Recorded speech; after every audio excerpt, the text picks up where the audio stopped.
to the level of veterans' pensions. Thank you, Mr. Speaker. The question is that the motion be agreed to. Okay. Honourable Marion Street. Thank you very much, Mr. Speaker. It gives me pleasure to rise to speak in support of the Subordinate Legislation Confirmation and Validation Bill number 2.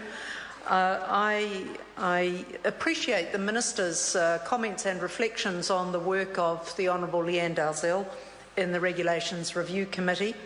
She has indeed been a hugely important contributor to that committee.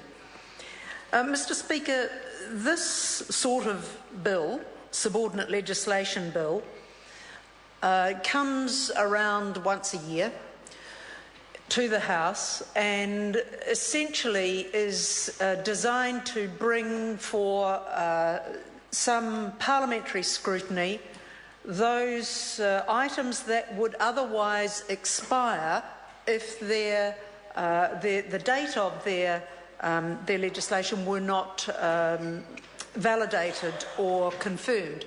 In other words, there would be a rate or a regulation that would apply up to a certain date, it would expire, and if this kind of bill and measure were not put forward to the House, then it would not continue.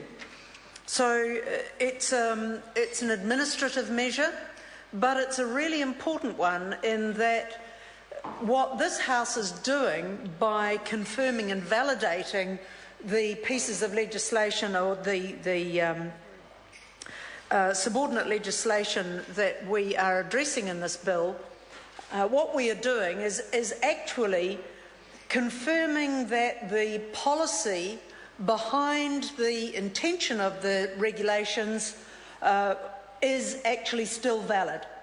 So it would be possible, for example, if this House were so minded and the Regulations Review Committee had recommended differently, for votes to be split on this issue because there might have been a debate over whether or not the policy still remained intact. So this is something that is debated annually in Parliament. It is designed to prevent the lapsing of certain subordinate legislation. So when this kind of bill, a subordinate legislation bill, comes to the House, Mr. Speaker, it goes to the Regulations Review Committee. The Minister traversed some of the time frame for that the bill was introduced in July of this year.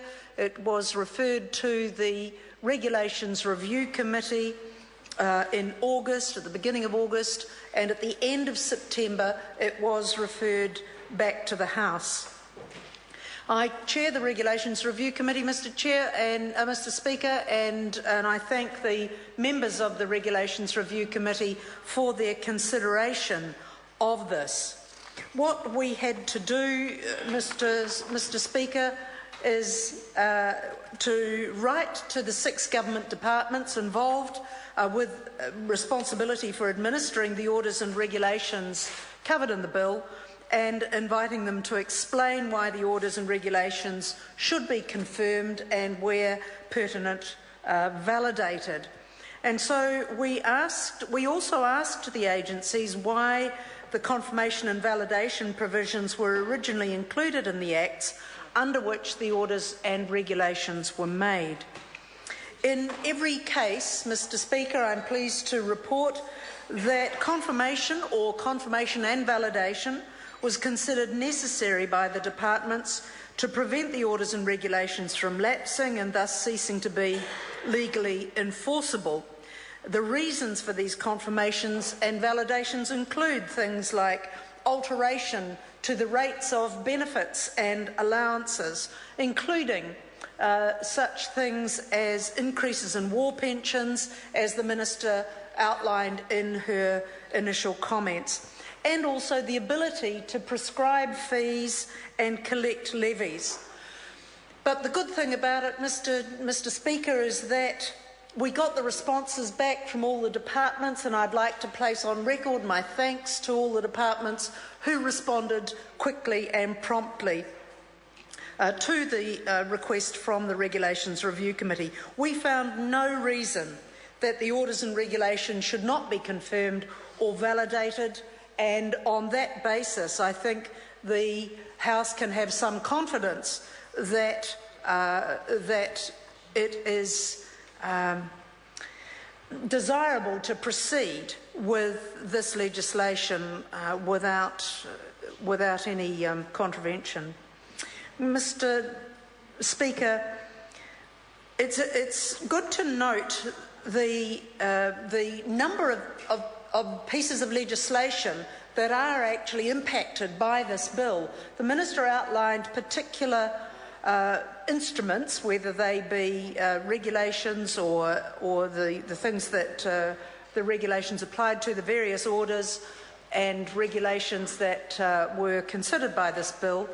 And so I won't traverse those, but it is worthwhile to note, for the benefit of people listening, that the range of pieces of legislation covered by this: the Biosecurity Act of 1993, Civil Aviation Act of 1990, the Commodity Levies Act 1990, Customs and Excise Act of 1996, the Gambling Act of 2003, the Land Transport Act of 1998, New Zealand Superannuation and Retirement Income Act 2001, and Social Security Act of 1964, the Road User Charges Act of 2012, and the War Pensions Act of 1954. Mr. Speaker, this is administrative, but it is also important that the House gets a chance to scrutinise this and to accept the Regulations Review Committee's recommendation for it to proceed unamended.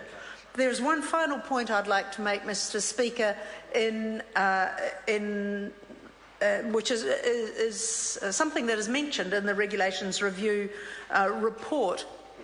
The Regs Review Committee in October of 2012 reported to the House on the subordinate legislation bill of that time, of 2012, and asked that such a bill should be considered earlier in the parliamentary year, preferably on the 1st of August or as close to that date as possible. The Minister said that the government took that seriously, and indeed they did. And I want to register my appreciation of their willingness to move more quickly, in fact, to introduce the bill on the 29th of July, so in advance of the 1st of August, and 1 month earlier than the equivalent bill in 2012.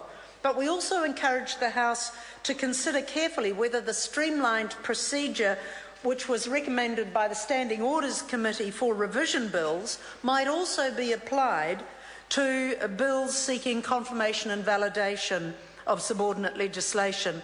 And that procedure was discussed in detail in the October 2012 report.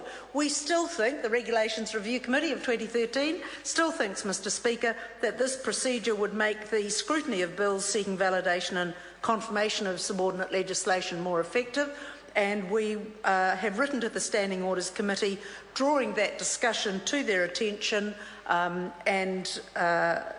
so that they may act on that in the future. I support the bill, Mr. Speaker. Ian McKelvey. It gives me